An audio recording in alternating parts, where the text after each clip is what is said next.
최근에 문재인 정부 때부터 이번에 윤석열 정부 때까지 부동산 허위 거래에 대한 이야기들이 굉장히 많이 나왔는데, 그래서 문재인 정부에서 했던 게 거래 취소를 등록을 하는 거였고, 이번에 윤석열 정부에서는 등기 정보를 등록을 하고 있는데, 그럼에도 불구하고 아직도 부동산 시세 조작을 하는 사람들이 굉장히 많다. 그래서 그 허위 거래들이 굉장히 많았는데 이제 등기 나오기 시작하면서 드러나고 있고, 앞으로 처벌도 매우 강화가 되었다. 그래서 이런 부분을 한번 이야기해 보도록 합시다. 국토교통부에서 제가 다 뽑아봤어요. 이게 전국 아파트 거래량이고, 이 중에서 미등기.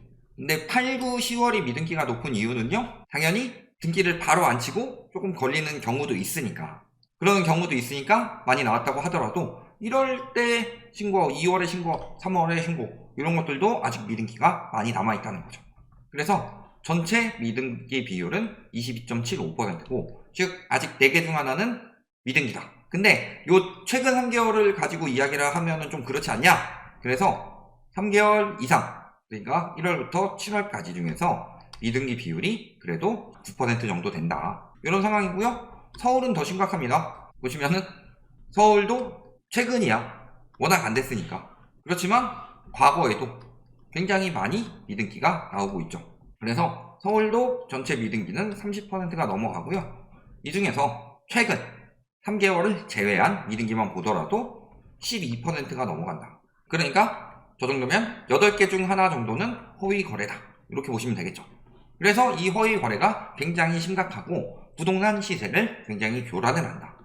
그래서 이번 정부에서 여기에 대해서 규제가 들어갔죠. 이제 집값 기우면 깜빡합니다. 거짓으로 거래 신고 또는 거래 취소 신고 한 경우에 원래는 과태료, 그렇죠? 과태료 3천만 원인데 솔직히 과태료 3천만 원도 안 때려요. 한 몇백 정도 때리고 마는데, 과태료 몇백 때려놓고서 굉장히 큰 차익을 올리면은 문제가 되잖아요. 그런데 이제는 징역살이까지 각오를 해야 된다.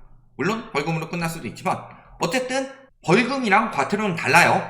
벌금을 받으면 형사처벌을 받는 거죠. 그러니까 형사처벌이 들어가는 거고, 이 부분에 대해서는 굉장히 많은 제보도 받고 있다. 요 외에도 지금 이런 허위 거래에 대해서는 이번에 국토부 장관이, 늘 말씀드리지만 저희는 정치적으로 이야기 안 하고 정책적으로 이야기를 한다고 그랬어요. 잘하는 건 잘하는 거예요. 저거 굉장히 지금 잘하고 있는 거고, 이 부분에 대해서는 확실히 전 정부보다 나은 점이 있죠.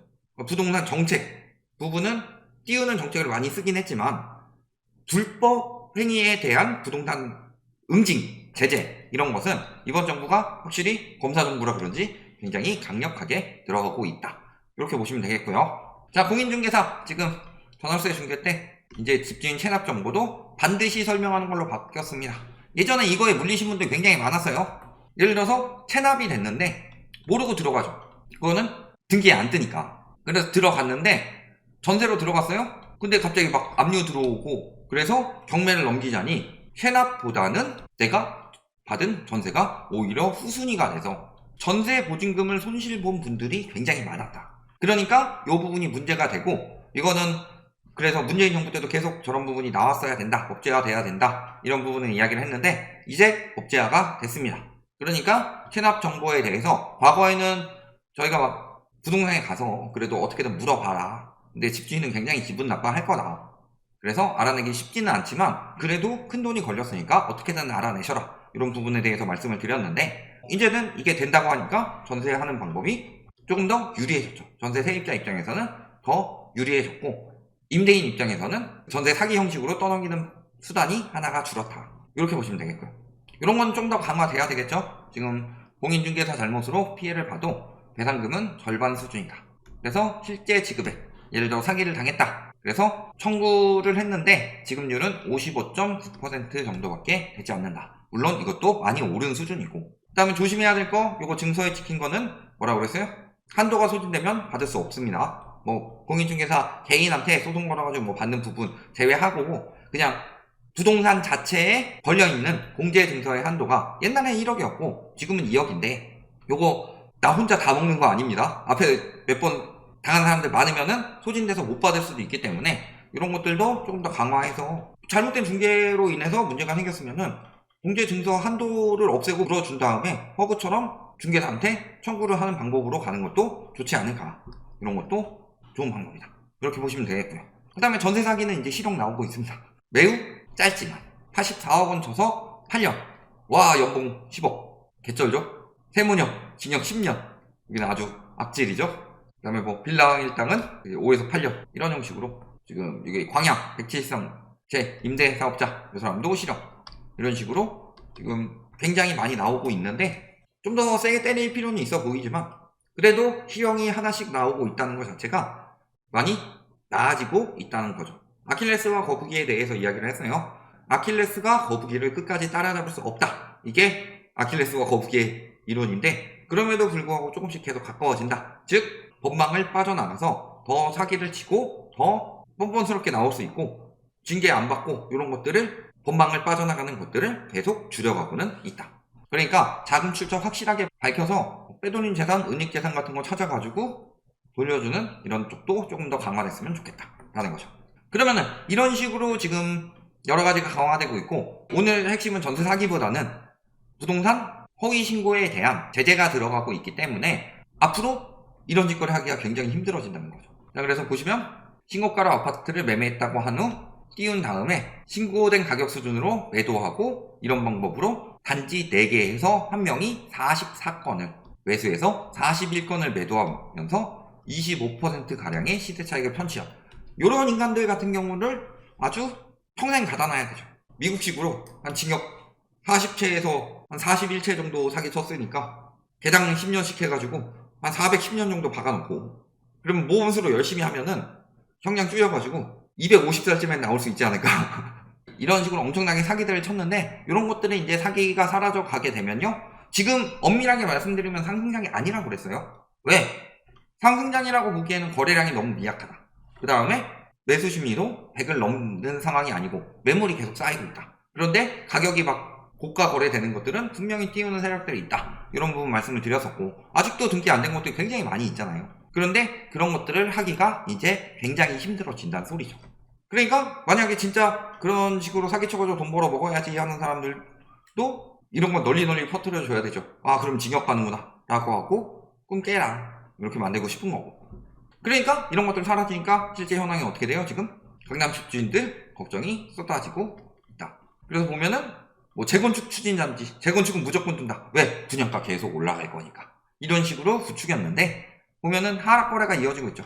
그래서 작년 4월에 39억 8천이었는데 6월에는 36억까지 떨어지고 이번에는 34억 3천까지 이런 식으로 떨어지고 있는 단지들도 굉장히 많다. 그리고 부동산에서도 지금 곡소리가 나고 있죠. 아, 한두 달 전까지만 하더라도 거래량이 늘어났다고 그런 이야기 많이 하고 있는데 추석 연휴 이후 주춤해지고 있다. 저희가 안 그래도 추석 이후에 집값 개박살 날 이유에 대해서 설명을 드렸죠. 가장 큰 건 대출 규제가 들어간 거고 그러니까 지금은 거래도 안 나오고 있는 상황이에요. 지금 저렇게 되고 있는데 언론에서만 진짜 죽어라고 싸우고 있는 거고 그리고 이런 장세가 또 나오니까 이 인간들이 슬금슬금 기어나오고 있죠. 예전에 PD수첩에서 나왔었죠. 저런 그 부동산 그 전문가라고 해가지고 이리저리 강의 다니는 사람들이 있어요. 아니 솔직히 말씀드리자면요 저런 식으로 강의하는 사람들보다 저는 100배 더 잘할 자신이 있습니다.